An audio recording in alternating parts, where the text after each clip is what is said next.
అలాగనే మద్దతు ఇచ్చుకుంటూ వచ్చిన మాట వాస్తవం ఈ 2 సంవత్సరాలు కూడా. ఇక నుంచి మేము అన్ని జిల్లాలలో ఉన్నటువంటి సిన్సియర్గా కేసులలో పాల్గొన్నటువంటి ఉద్యమకారులంతా కూడా సమాయత్తమై ఉన్నారు. ప్రతి జిల్లాలలో నిరసన కార్యక్రమాలు నిరాహార దీక్షలు చేయబోతున్నాం. మొన్న ఇక్కడ ధర్నా చౌకులు నిరాహార దీక్ష చేసినాం, ఆ తర్వాత కలెక్టరేట్లకు ఇచ్చినాం.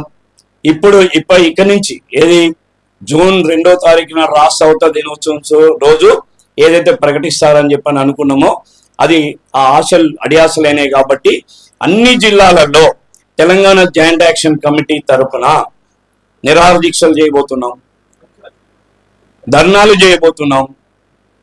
ఖచ్చితంగా తెలంగాణ ఉద్యమం చేసినటువంటి వాళ్ళం, సాధించుకున్నటువంటి వాళ్ళం. ఇక ఈ హక్కులు సాధించుకోలేమా? పరాయి వాళ్ళ మీదనే కొట్లాడిన వాళ్ళము, సొంత ప్రాంతం వాళ్ళ మీద కొట్లాడలేమా? కాబట్టి హక్కులు సాధించుకోవడం కోసం ఏమేమైతే చేయాలో మా పందాన్ని మా మార్గాన్ని మేము మార్చుకుంటున్నాం. ఇప్పటి వరకు గాంధేయ మార్గంలోనే మా ప్రయాణం నడిచింది. ఇప్పుడు మాత్రం అది ఏ విధంగా అంటుకుంటుందో కూడా తెలియదు. దానికి కారణం కాంగ్రెస్ పార్టీ పెద్దలు, ఈ రేవంత్ రెడ్డి ప్రభుత్వం.